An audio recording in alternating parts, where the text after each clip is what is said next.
Hi, I'm Dr. Natalie Marks. Thank you for joining us for the latest information and advice as we all navigate our way through the COVID-19 pandemic, presented by the Viticus Group, formerly known as WVC. Tonight, we want to be available to answer your questions, so we encourage you to type them in during this broadcast, and we will do our best to get to as many as we can. We'll be speaking live to former Assistant Surgeon General, Dr. Michael Blackwell, as well as President-elect of the American Veterinary Medical Association, Dr. Doug Kratt. We will also hear from Dr. Nadine Hamilton, a psychologist who specializes in veterinary well-being. But first, we want to get you the latest information on cats and COVID-19. We had a chance earlier today to speak with Dr. Scott Weiss, diplomate of the American College of Veterinary Internal Medicine, and of course, author of the Worms and Germs blog. Let's get right to this. It's something I think that's been on the mind of every practitioner out there. The Journal of Science published last week a study that showed that dogs are not vulnerable to COVID-19, but certainly that cats are, and that cats can actually infect another cat. So with that coming out in the popular press, and also with the positive tiger in the Bronx Zoo, what is your level of concern for our companion animal cats in COVID-19? Well, I don't think it's changed actually from the start. We've always been suspicious that cats can be susceptible based on the original SARS virus, and this virus is behaving kind of similarly. The experimental study that you mentioned showed that cats could be infected. They could get mild disease, and they can infect another cat. And that's pretty much what we expected. Dogs, as you said, don't seem to be very susceptible. There have obviously been a few infections in dogs, but they're clinically normal. And our hope is with dogs that they're dead-end hosts. They get infected, and that's it, they don't pass it on. Cats, considering we have seen that cat-to-cat spread in the experimental study, and with the tigers at the Bronx Zoo, that one tiger that was positive, the suspicion that the other tigers and lions that were sick had the same thing. So that again shows in a real-world situation, human-to-animal transmission and potentially cat-to-cat transmission after that. And there were also 2 reports, one in Belgium and one in Hong Kong, of cats that are infected. So I think we have lots of evidence that cats are susceptible to this. If they're exposed to an infected person, there's a chance they're going to get it. We don't know if that's really rare or uncommon or what level that's going to be, but there's some degree of susceptibility there. It seems that the degree of illness they get is fairly mild, which is good. We haven't seen enough cats to really say for sure, but it doesn't seem like it's that serious a health problem. So the big question is whether cats can then transmit it to humans, and we just don't know that yet. We should be acting prudent to make sure that we're taking some basic precautions to reduce the risk without panicking, realizing this is still predominantly, if not exclusively, a human disease. Well, that's encouraging, I think, for a lot of us out there. We do have a lot of clients, though, that are calling and, again, are seeing these press stories and asking, do I need to relinquish my cat? I'm concerned I'm in an immunocompromised household. I'm concerned about the health of my family. What is the proper communication we should be sharing to our clients right now to help eliminate hysteria, but also to make sure that they're aware that this is a possibility? Well, the key is putting it into perspective and thinking about how you're going to bring COVID into your household if you do. It's not going to be with your cat or your dog if they're not exposed to people. This is spreading human to human. So if I have COVID in my household, it's coming from me probably. I'm the most active going to the grocery store and going to the clinic. It's not going to be for my dog that doesn't see other people or other animals, or my cat that stays inside. So if people are socially distancing their animals, that animal can't be the index case for the household.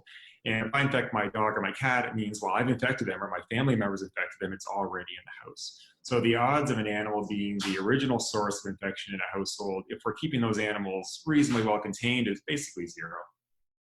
That's great.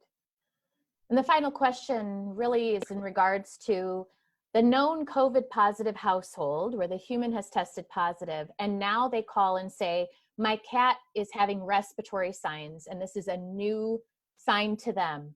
What is the recommended protocol for those patients? Well, the main thing we want with a positive household is to keep the animal there, just like we want to keep the person there. Just because an animal is exposed to an infected person doesn't mean we need to see them. And if their respiratory disease is mild or their GI disease is mild, we want to treat them just like any other cats. And that's where telemedicine comes in. So triaging it, how's the animal doing? Does it really need to be seen? Ignore the COVID aspect. If this was just a run-of-the-mill cat that had respiratory disease or GI disease, is it urgent for that cat to be seen? And if it is, we need to take some precautions, right? We need to think about how the animal is getting to us, because they shouldn't be bringing it, how we're handling that for when it hits the door, and what kind of procedures we're going to do. But most of the time, this can be a situation where it's a matter of just calming people down, saying, okay, keep the cat inside, keep it with you. What we know about cats is this doesn't tend to be a serious disease. There's some of the evidence of that so far. And you can both go through your isolation period and get over it together. If you do need to come into the clinic, then make sure we have lots of time so we can figure out our PPE plans so that we're keeping ourselves safe.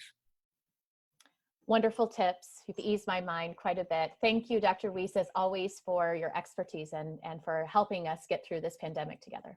Great, thank you. You can always find the latest from Dr. Weiss at wormsandgerms.com. Now I would like to introduce Dr. Michael Blackwell. Dr. Blackwell was Assistant Surgeon General and Chief of Staff in the Surgeon General's office from 1999 to 2000, and is the Director of the Program for Pet Health Equity at the Center for Behavioral Health Research at the University of Tennessee in Knoxville. Dr. Blackwell, thank you so much for joining us tonight. Thank you. I'm happy to be here. Such an honor to have you here. I'd like to start off and jump right into a very important question. Why are veterinarians so important to public health? It is such an important question, and it's an opportunity for me to reemphasize something I often like to do, and that is that while we are a full-fledged medical profession, we are as much a public health profession, in that public health is about prevention, mitigation of diseases that can affect humans. Primarily, that is the thrust of public health. And of course, 6 out of 9 infectious diseases in humans can be sourced from animals, not always pets, usually not pets, but we have a very, very important role in that process. And then when we look at our public health system, we have veterinarians involved with regulatory work, research, and compliance, and so forth. So very much a public health profession as much as a medical profession. And I know, just like all of us, you've been following this pandemic very closely and watching Yes. what's been unveiling. What do you think is really the next strategy for the United States in regards to how we handle this pandemic? Well, the strategy for the United States is for the politicians to get out of the way and let the professionals do their work and do it unencumbered. What we have seen play out over the last few weeks and months is not the system that this country built over the years. And it pains me that, for example, very slow on the uptake with testing. Without testing, we're blind. We don't know where the problem is. The virus cannot be seen, but we certainly can follow it and get in front of it by testing its movement among populations. So I'm pained by the missteps that we've had, but I would bet on the United States of America any day that we're going to get our act together. We're going to make some course corrections, and we'll come out of this as well as we could, given all the circumstances. We need you up on that stage every day, as we were talking before. Well, let's shift to one aspect of this pandemic that really impacts us every day, and that's the role that cats are playing. We know that a journal, as we talked about with Dr. Weiss, the Journal of Science came out with this research paper showing how cats can be infected and cats can transmit to other cats. Yes. And I know that cats have had a role, of course, in the SARS epidemic. We are concerned as practicing veterinarians and professionals about transmission. What do you think about the role cats are playing right now? What should we be concerned about? Why does that concern you? It's a very huge question mark, and hopefully we're going to get to some answers in short order. But from a public health standpoint, we would take the position that there is biologic plausibility, there is a potential that transmission can occur between humans and cats, mainly because it's the same microbe. And as far as I know, there's no genetic mutation that allowed it to jump into cats. So it appears at this point that the very same microbe is affecting both humans and cats. And I think ferrets were also found to be just as susceptible. It is possible that a microbe can jump to a species like a cat and it doesn't easily make its way back to a human. But the bottom line is we just don't know. We don't have enough information. This is truly novel. It's a new virus, and it belongs to a family we're familiar with, the coronavirus family, but this one is challenging us to new levels of discovery. Mm-hmm. I do shudder to think what the future might hold if we find that transmission not only easily occurs from cat to cat, but that worse yet, it can go back to humans, because that's a whole nother level of response that the nation will be faced with, given that the cat is the #1 pet in American households. We concern ourselves with the public panicking, and of course, our shelters would be overrun with cats. There'd be a lot of dying, let's just put it that way. So I am concerned about that one. Well, we certainly look to more research and information to come, but I think the broader picture here is really the role of veterinarians in the prevention and treatment of zoonotic disease. I know you spent your career helping with this and the crossover to public health. Do you see now that this pandemic has really affected everybody, the global impact that it's had? Do you see veterinarians playing a stronger role in helping to create prevention strategies that will impact human health? Yes, I do.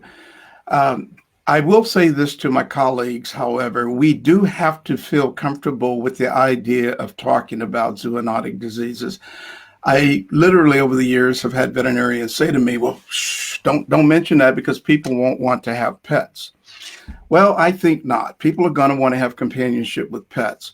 What people need is good information, and they look to us as a trusted profession to provide good information to them. So this is a moment to re-emphasize our role. Why? Because we're dealing with a zoonotic infection. It is in full living color in front of us right now that zoonotic diseases are critically important for human health, for national security, for global health. Let's leverage this terrible situation to improve our messaging around the importance of our profession in safeguarding not only animal health, but human health. I love what you said, and I certainly hope that's where we go with this. Thank you so much, Dr. Blackwell. We'll have you back in a little bit to answer some viewer questions. It's always important, I think, and I know, to hear from the American Veterinary Medical Association during these chats, as they are at the forefront of so many of the issues we are facing as an industry right now. Joining us is the president-elect of the AVMA, Dr. Doug Kratt. Dr. Kratt, thank you for joining us tonight. Thank you for the opportunity. We're very glad to have you. I want to shift gears a little bit from the national outlook and sort of the zoonotic and public health more to within our practices and within the profession itself. And a question that keeps coming up is, what are the AVMA guidelines and recommendations when we have a client call and they disclose to us it is a COVID-19 positive household? What safety precautions and steps should we be taking to safely handle that patient? Well, I think let's start at step one. So as with any communicable disease, someone calls your clinic and they're concerned about their pet, at least on the pet side. It could also be potentially for the production animal side of things. They have a concern. Let's address their concerns. Let's listen to what their concerns are first and foremost. Find out in this stage where there are so many guidelines going on as far as what we should be doing, how much traveling we should be doing is this an important issue that needs to come in right now? Or is it something that with our client and their physician, they may determine that there may be a better time that that person can interact with people. If that's not an option, then let's see if there's someone else in the household or a friend that could potentially bring that pet in with them. That's just one of the many options. And by the way, I don't want to forget about telemedicine, telehealth. That's kind of a buzzword right now, but we've been picking up telephones for a long time to communicate with our clients, and that's one faction of telehealth. But let's say they do need to come in, the animal's sick, we find out that it's an essential service, the animal could greatly benefit from our care. Then what we're recommending is to put additional precautions in place. What precautions those would be, that would be dependent upon the situation. But first and foremost, I think right now we're recommending not bringing anybody that could bring a communicable disease into our practice. That's just good common sense in the first place. We put on our personal protective equipment to protect ourselves. If the client could potentially have a communicable disease with us, then we ask them to wear their face masks and to keep our social distancing as well. Get a good history. A lot of that can be done digitally or electronically now. And then we can bring the animal into our practice and get the exams and still communicate via phone or any other method that people are most comfortable with. But trying to keep everybody safe, our team members, our patient, and our client is all very important, just taking those steps one by one. Agreed. Just as a reminder, as we continue on with Dr. Kratt or for Dr. Blackwell, you can submit your questions into the chat aspect of this Facebook Live, and we will get to that in a little bit. Dr. Kratt, I want to stay on the safety component because as I talk to other colleagues around the country, I think there's a lot of practices that are certainly abiding by AVMA and CDC guidelines, but it doesn't necessarily seem standardized across the country. And some veterinary technicians have contacted me with questions about what can they be doing for their own safety within the practice if there isn't a set guideline. What are some of the safety precautions that you can recommend that every veterinary professional should be following right now? So, first and foremost, if I forget any, avma.org, on their front page right now, there's a huge section dedicated to this where people could go and get a good flow chart if they themselves think they're exposed to COVID-19 or if they think that they have an owner bringing it in. First and foremost, let's follow good hygiene, right? So we're going to wash our hands. I think a lot of states are recommending some form of a facial mask at this point to try to minimize any transfers there as well. It's a matter of where their comfort is. Keeping that social distancing, minimize travel within the practice itself, i.e. if we can do a lot of curbside work, that will be beneficial as long as it's safe for people to do curbside work. Trying to keep that social distancing. People need to be comfortable. I think one of the things that we're eliminating or not thinking about, but you're bringing someone in to talk about is people are stressed out right now. And that's not just our clients because they're stressed out, but also our staff, the veterinarians themselves, and the small businesses that are trying to operate this. So I think being smart, not taking risks, wearing the personal protection equipment, protecting themselves, keeping themselves healthy, which also means rested, are all great first steps in this process and working together as a team. All great things to remember. I want to jump back to something you mentioned before, which is telehealth. And so many veterinarians right now are exploring this option. It's fairly new, I think, as far as how widespread it is to the veterinary profession. But what are some first steps that you can recommend to veterinarians who are wanting to implement this into their practice? And what legal ramifications do they need to think about, or where are the resources for them to find out state to state so they know they're doing it right? Well, I think you just hit it. There's not a cookie cutter approach to this at this point because it's going to be a matter of what works best for each individual. So sometimes certain practice management softwares will integrate better with the telehealth platform in and of itself. And you have to find out what level of comfort people have with it. So I've heard the whole line of things from, doing a FaceTime consult all the way to various other platforms that are out there that could work. As far as the legal ramifications, again, these are evolving, and I think they're evolving weekly in certain circumstances. I would tell you again, two places, so I'm in Wisconsin, two places that I would go and look for the legality on my portion of the telehealth is I would lean on organized veterinary medicine. In all honesty, I would first reach out to my state VMA, happens to be the Wisconsin VMA, and I would find out what are the current guidelines and rules for that. And then secondly, AVMA has a resource again in that same section that would talk about telehealth, and they have a whole other page for telehealth. So the legal ramifications are really important.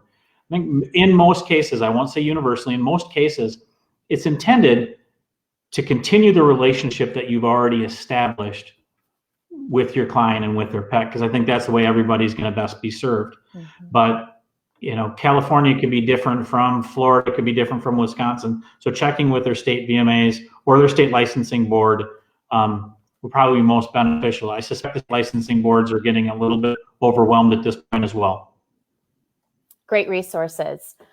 And finally, the last question I have for you, Dr. Kratt, really involves the fact that veterinarians are essential workers. And that was a big push, and I know the AVMA had a huge role in making sure that happened. But as essential workers, we also have a responsibility to being part of the solution for human health. And part of that, of course, involves trying to conserve PPE. And I know at our practice, we've postponed elective surgeries to try and make sure that's happening. What are some other recommendations and obligations, really, that we have as essential workers to also do our part for human health? So you hit it. We're essential workers, and we're trying to determine what's essential services for our pets and what's non-essential services for our pets. And I think at times we'd like to have a checkbox saying this is essential and this isn't essential. I think we need to go back to our training a little bit, right? Is this urgent and emergent? If this is urgent and emergent, there's animal suffering. They could be harmed by not taking some of these steps to go forward. I think that elevates it to one level, right? So if we have trauma or we have some other aspect of that, you know what, time is of essence. This is an emergency call. We need to be able to handle something like that. Then we drop down to animals that could be suffering for other issues, and could prolonged exposure to this type of a disease be an issue. Dr. Blackwell also hit a very important point, zoonosis. It's not new to our profession. I think we've all been trained in it. Rabies being one of those, correct? And so rabies vaccines is a human health concern. I think it's different levels in different areas, but I think we need to be we're scientists. We've been trained as scientists. We need to kind of go back to that. Maybe think about back in our final year, our clinical year in veterinary school, and having that clinician asking us to go down and be a good checklist. I think we have to go through that side of things, and we can take extremes, right? We can go from nail trims all the way up to a hit by car type of a situation. Hopefully that doesn't happen, but that's an aspect. I'm focusing right now on small animal. I apologize on that. And our food production, that's an aspect of it too, right? So we want to make sure that we have a healthy food supply, a safe food supply, and we know veterinarians are a key component of that. Absolutely. Thank you so much, Dr. Kratt, for your expertise and for helping to guide the profession. Well, we think, as Dr. Kratt mentioned, it's so important to also tackle the mental health aspect of what we are all going through as veterinary professionals, not only as it relates to our team members and clients, but also to our home lives right now. Earlier today, we had a chance to speak to an expert who concentrates on helping veterinary professionals. Dr. Nadine Hamilton is a registered psychologist joining us from Australia this evening. We're so thankful to have her. She's an expert in the mental health field dealing with veterinary professionals. Thanks so much for joining us. So thank you. Thank you for inviting me to join you.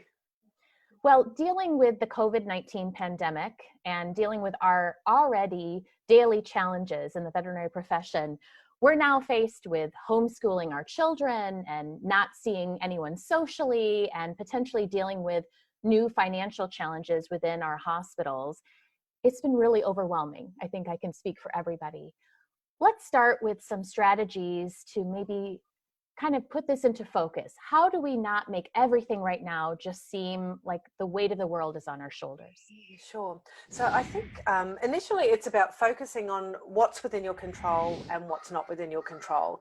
And essentially all that's in your control is how you respond. It's your behavior, how you take on board everything that's happening. So our behavior, again, is the only thing that is within our control, because we can't control for external circumstances or other people's behavior, what's going to happen, any of that. So it's essentially how we cope with everything that's going on. So we want to be able to use effective, ideally evidence-based strategies to help us cope with that. There's a number of different strategies out there. My personal preference is acceptance and commitment therapy, or ACT as it's abbreviated to. That's one. Again, it's based on, you know, our thoughts and our feelings, and then how we respond to those in the most proactive and the most helpful way. There's like cognitive behavioral therapy, or CBT, that some people prefer that method as well. It's finding what works for you, and I think also having a toolbox of resources. So sometimes you might refer to the CBT, other times you might refer to ACT, or you might use positive psychology, you know, whatever it is that's going to help you through at that time. It's also really important, I think, not to just buy into everything and not catastrophize over everything.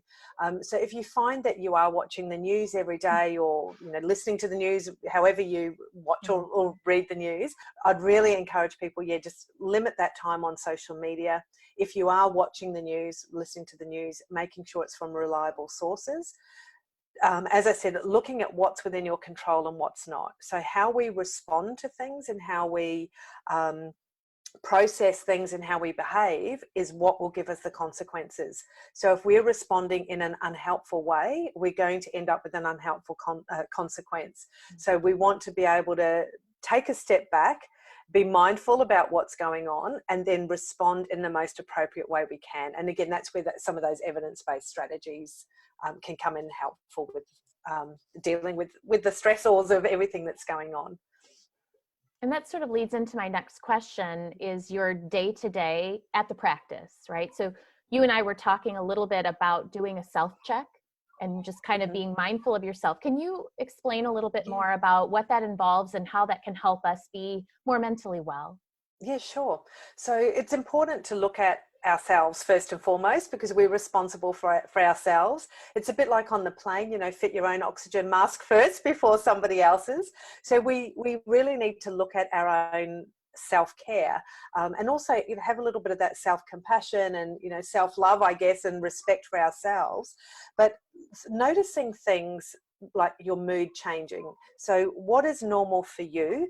Have you noticed any change to that? So are you more emotional lately? Are you more irritable lately? Are you feeling more anxious or more angry lately? If that's outside the norm for you, that could be a little bit of an indicator or a red flag that maybe there's something going on. Noticing if your appetite has changed. So some people, when they start to feel stressed or anxious or overwhelmed, they will tend to either not eat at all, they lose their appetite altogether, or they may comfort eat. So it's like, just give me everything that's in the pantry, everything that's in the fridge, and just eat everything. So noticing your mood, if there's any changes to your mood, noticing your appetite, drinking or other substances. Have you noticed an increase in taking those or starting them for the first time? So if you're not ordinarily a drinker and now you're starting to drink, again, this could be a bit of a red flag. Also noticing your sleep. Are you having sleep disturbances? Is there insomnia? So difficulty getting to sleep, difficulty staying asleep, so waking in the middle of the night, or waking earlier than normal and not being able to get back to sleep.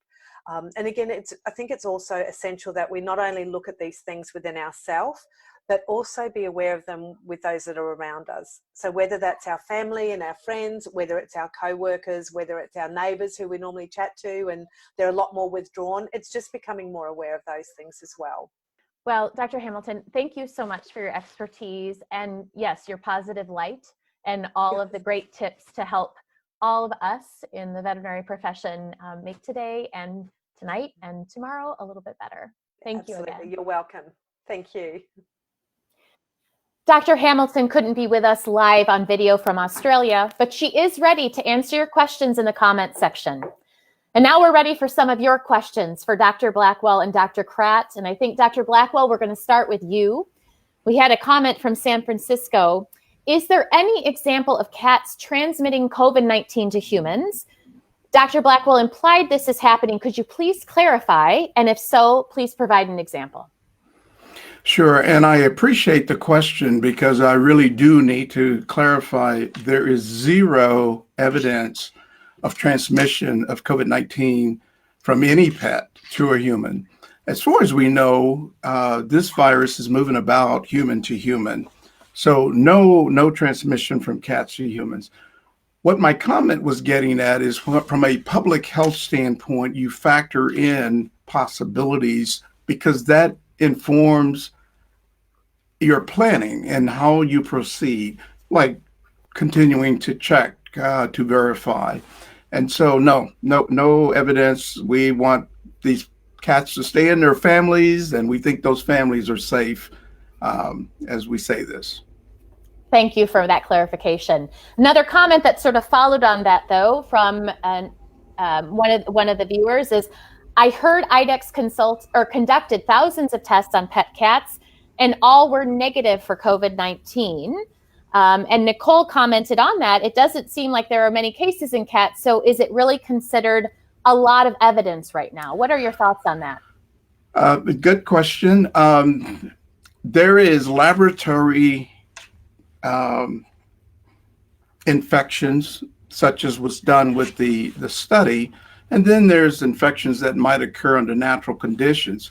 My understanding is the only question about natural transmission might be with the tigers at the zoo. The speculation is one worker was COVID-19 positive, and I think it is speculation whether the tigers picked it up from that individual.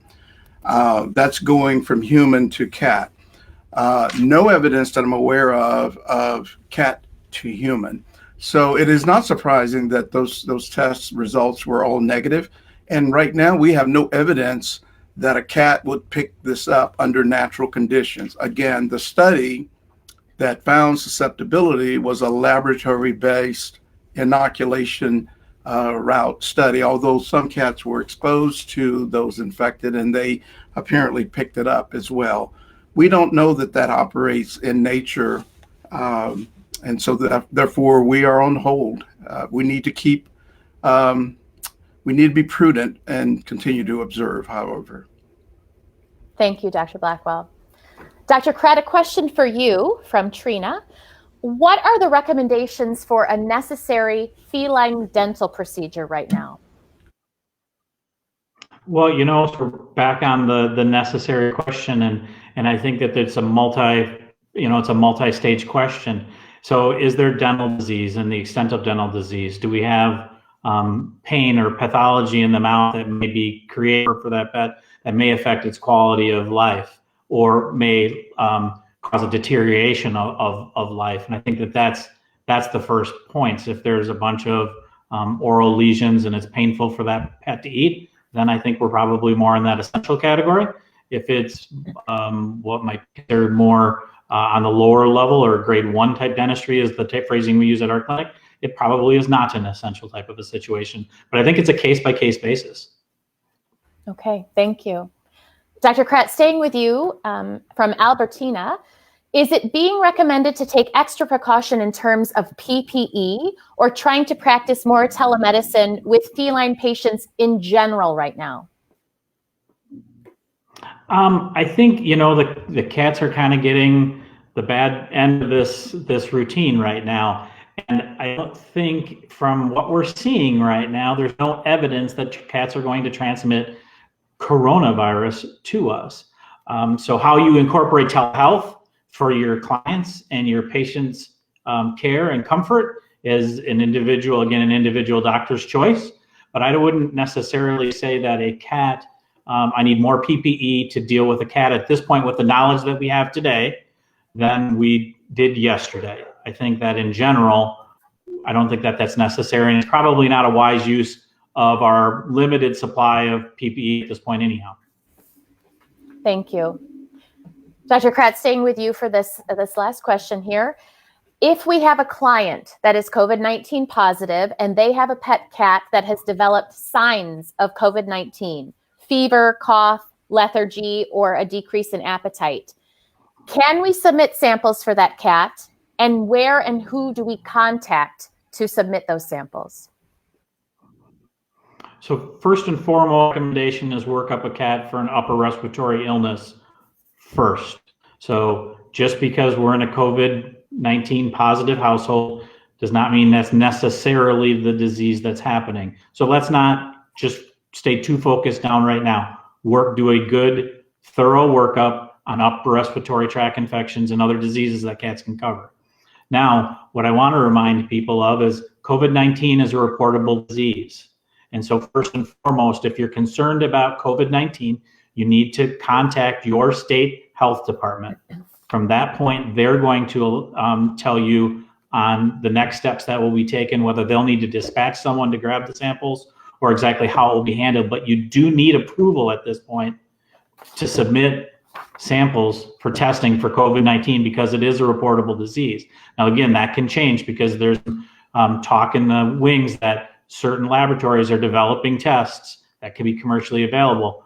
But first and foremost, it's reportable. So they can't just submit them without a state health department official's approval. And Dr. Blackwell, kind of tagging on to that question, when does a veterinarian need to contact either their state veterinarian or the public health department? What kind of situations really require that obligation? Well, I think Dr. Pratt nailed it. In the case of any reportable disease, that's the expectation that we will report accordingly. And so certainly for COVID-19, that would be extremely important. Now, I may be missing part of what your question is getting at, so please forgive me if I am. So if we're dealing, as an example, I think here's a question that came in from Steve. Steve is asking, we mentioned about rabies vaccination being incredibly important to continue because of the zoonotic implications. I see. What about vaccinating for leptospirosis right now? Is that considered essential from your perspective as in the public health realm? Yes. So zoonotic disease control is always important.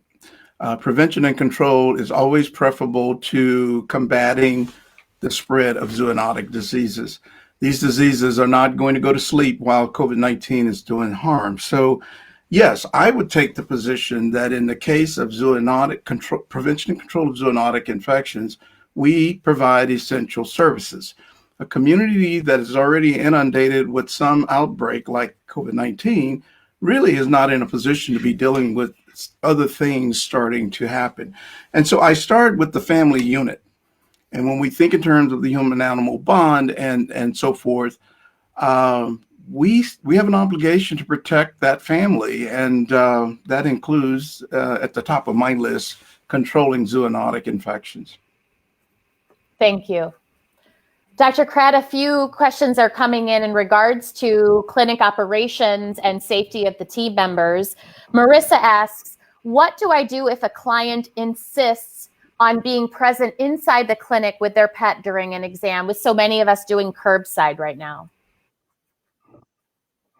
I think it's a discussion that you have with the client. Again, I alluded earlier that there are very many stress levels there. So nobody is really, I think, uninformed on what we have in front of us. And so we have to explain both sides of the picture with them. What's the reason for keeping them out of practice? We've discussed some things, and I think we have to weigh the benefits and the risks of bringing them inside the practice. But I think having a heart-to-heart discussion, not a combative discussion, but a heart-to-heart discussion on this, we can probably resolve it. Listening to each other is going to be one of the steps to diffusing that type of a situation.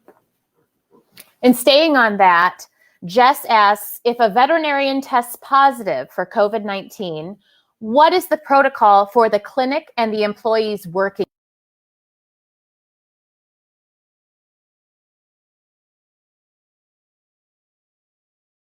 And their state department will probably have a lot of guidance for them for their next steps as far as how to handle it.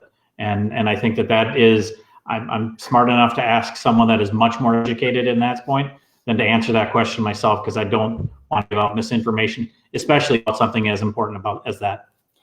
So the recommendation, just to be clear, is they need to contact their public health department to assist with guidelines for the practice. I agree. Yep. Great. Okay. One other question in regards to just staying on employees. Lori asks, how are you managing employees that test positive for COVID-19 in regards to other staff? What is considered close contact? This is from an ER and specialty hospital where I'm assuming social distancing is very challenging.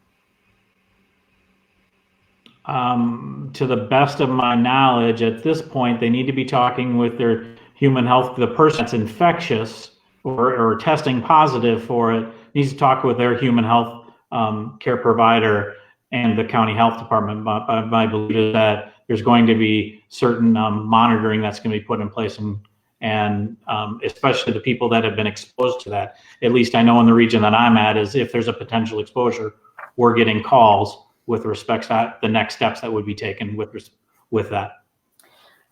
Does AVMA have any resources, since we're getting a lot of questions in regards to if a team member tests positive or if there's a staff member who is in the process of testing, is there a resource guide we can share with these viewers so that they have a place to go? There is avma.org.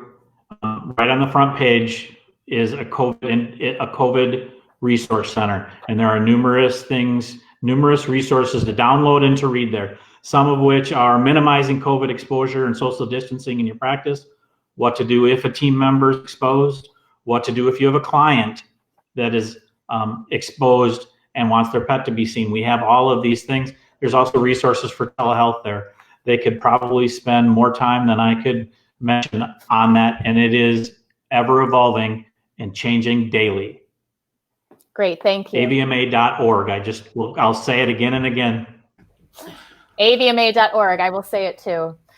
Dr. Blackwell, a question for you. It seems a little bit more grandiose than a specific detail, but Cynthia is asking, if we cannot generally test animals currently for COVID-19, how can we as a profession say there is no risk? Well, I speak for myself. I don't consider zero risk in the realm of reality because of the unknowns. I would be prudent in how I proceeded in caring for patients and interacting with staff. Those core principles about personal protection and so forth still apply. And going back to the cats again, there's a question mark, and as bad as we feel about that, there is that question mark there, and one has to individually choose what they're going to do with that question mark. And I think some prudence is warranted there, where you certainly don't take unnecessary risk. Let me put it that way. Do you think there will ever be a time that we will routinely be testing cats for COVID-19? Wow. Just throwing that out there. maybe not. It's quite possible that we as a species will develop herd immunity, meaning at least 50, maybe 60% have been exposed and now have immunity to the virus, and it starts to subside in nature, if you would. Under those conditions, I don't know that we would be wanting to test. That's just a speculation right now. Thank you for your thoughts on that. Dr. Kratt, we have a question from Valentina going more towards the logistics of potential shortages. Do we know of any shortages that may be coming as far as controlled drugs, anesthetics, opioids, PPE, oxygen, so on and so forth? Can you comment on that? Well, I think we've seen regional shortages with respects to PPE. We've not heard of any shortages with respects to oxygen at this point.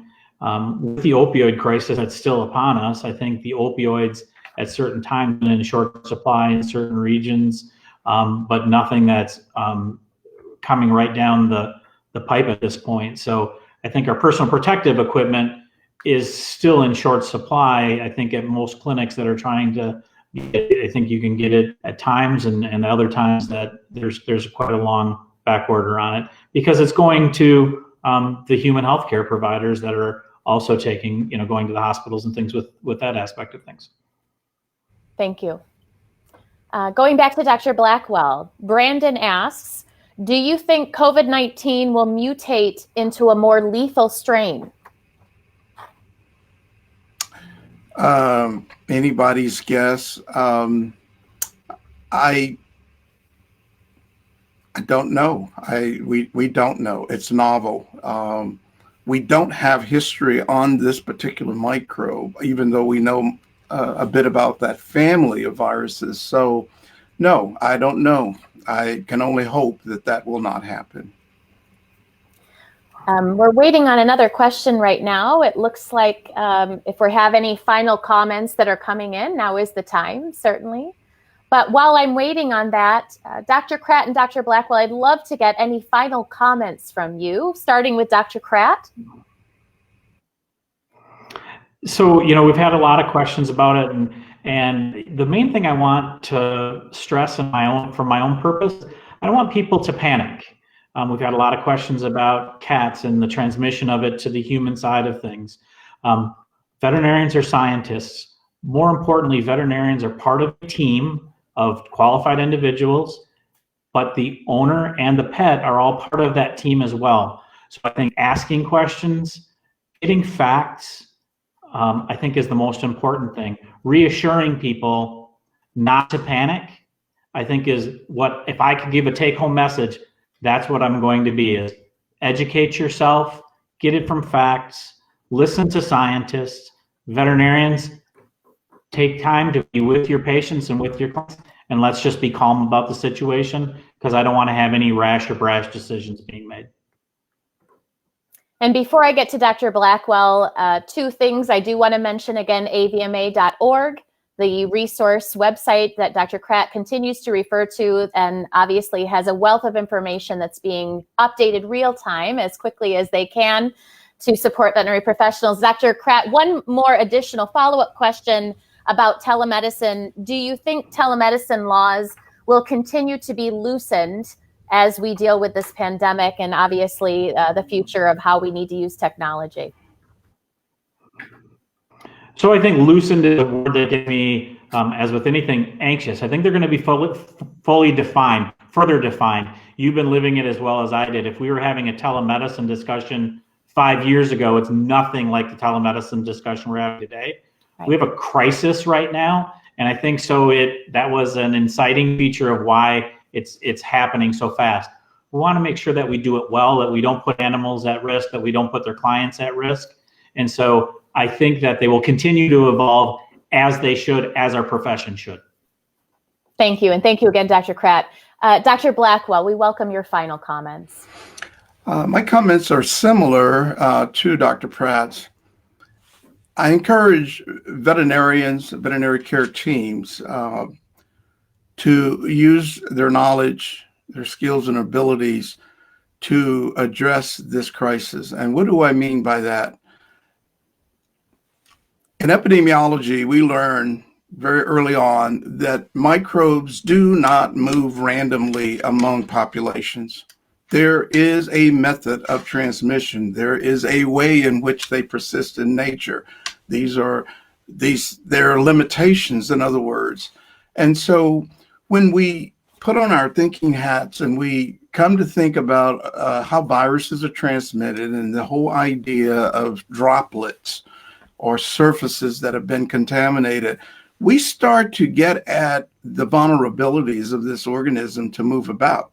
And so we more than most people in the world, we being those of us with comparative medical training, veterinary medicine, are in one of the best positions to, I won't say outsmart, but certainly deal with this virus. We still respect it, but we understand it has limitations. It's not invincible. Let's think about how we are approaching things, and we'll be a whole lot better off in the process. Thank you so much, Dr. Blackwell. I want to thank all of you for watching and engaging with us tonight. You can find more resources by visiting wvc.org and click on the COVID-19 Veterinary Information tab. Thank you to the Viticus Group for hosting this event, and of course to our special guests, Dr. Scott Weiss, Dr. Michael Blackwell, Dr. Doug Kratt, and Dr. Nadine Hamilton. I'm Dr. Natalie Marks. Stay safe and healthy.